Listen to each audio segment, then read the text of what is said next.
Leadership qualities. When appointing women to leadership positions in the church, we should take seriously the maturity profile outlined specifically for them. Here's Gene. Now, if you go to Judges chapter 4, you have an interesting situation. The Israelites, again, did what was evil in the sight of the Lord. Very familiar, repetitive phrase.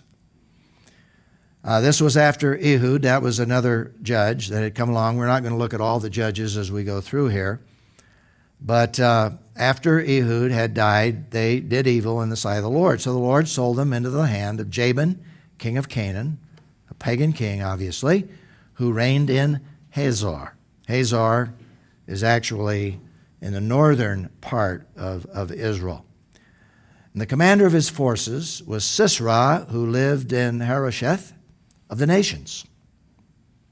And then the Israelites, in the midst of all of this pain and sorrow and oppression, the Israelites cried out to the Lord. Because Jabin had 900 iron chariots, he harshly oppressed them for 20 years.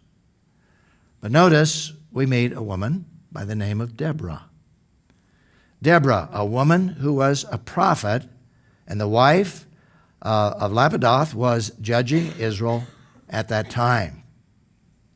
And explains what she did. It was her custom to sit under the palm tree of Deborah between Ramah and Bethel in the hill country of Ephraim, and the Israelites went up to her for judgment.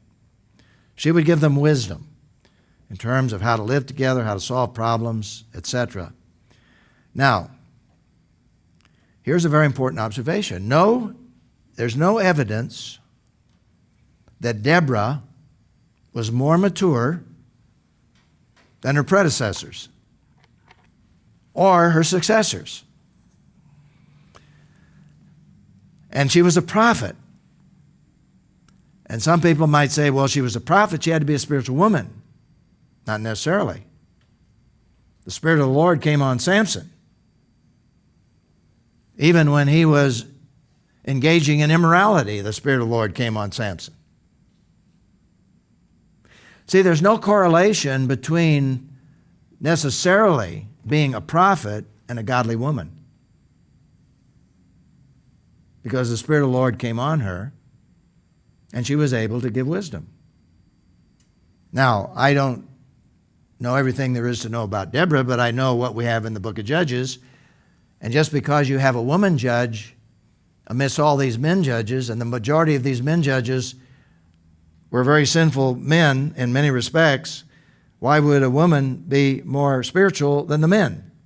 Doesn't make sense. In other words, I can't judge her except to say that just because she was a prophet doesn't mean that she was spiritual. The interesting thing is you have illustrations of that in the New Testament. And here's where some people make a serious error in judgment, I think, in interpreting the Scriptures. For example, let me take you to the city of Corinth, the Corinthian church. The Corinthian church was the most immature, carnal, sinful group of people among all the churches. In fact, Paul wrote to them and said, if it weren't for the gifts of the Spirit that you have, I wouldn't even know you're believers. Now, did you get that? If it weren't for the gifts of the Spirit, I wouldn't even know that you're believers. What was one of the gifts of the Spirit that they had in Corinth? The women and the men. They were prophets. They could prophesy. Because they could prophesy didn't mean that they were godly. See, that was a sovereign act of God's grace, even in the New Testament, in this very carnal, wicked city of Corinth. And you see almost a repeat of what God did in some respects with the judges when he launched the church in these pagan cities. And once they became believers, he gifted them in spite of the fact that they were still carnal and sinful. And there's a very important concept there and principle, and that is that there's no correlation necessarily between the gifts of the Holy Spirit in the New Testament and spirituality. And the reason that's an important observation is that there are a lot of churches that say gifts of the Spirit are a sign of spirituality. Not so in the New Testament. Now, it may be, but not necessarily so. You see the correlation. You see the continuity between what we see in the book of Judges with Deborah, what we see in the Corinthian church with these women who were prophets and men who were prophets. Because if you read through the book of Corinthians, you'll see that these women would prophesy, and yet they were prophesying in their carnality. Speaking by the Spirit of God and yet being carnal. That's just God's grace, God's revelation, God's truth. That doesn't excuse their carnality, but what we're saying is that God would break through to people. And if God didn't break through with His mercy and grace, we would never have any spirituality in our churches.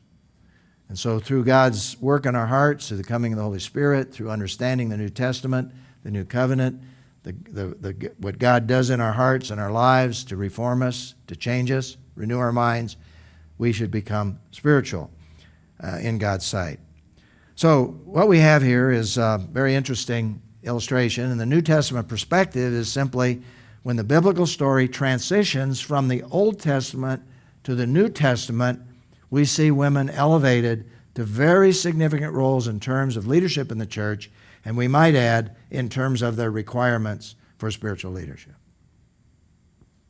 We don't see a spiritual requirement for Deborah, for example. But we certainly see spiritual requirements for women who are serving in the church, just as with men.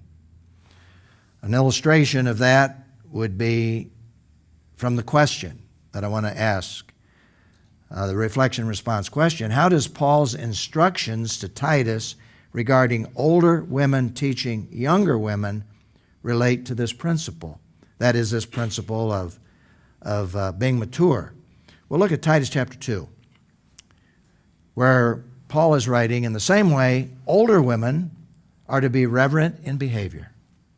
That's the same as having a good reputation, not slanderers, not addicted to much wine, and then they're to teach what is good, and this has to do with character. And see, they're manifesting character so they can teach the younger women in the church godly character.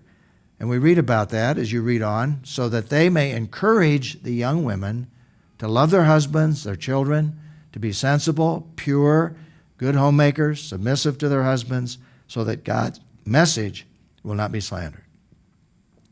So you see the correlation between men in leadership and women in leadership. In the church, God takes this to a whole new level in terms of what He requires us to be as spiritual leaders. And by the way, we also see the correlation with the family, because the family was the church in miniature, so that you see fathers and mothers, husbands and wives, modeling Christ-like character in their relationships with their children in order that they can become good leaders in the church. And that's why Paul said an elder should be able to manage his own household well, so that he will also be able to be a good leader in the church.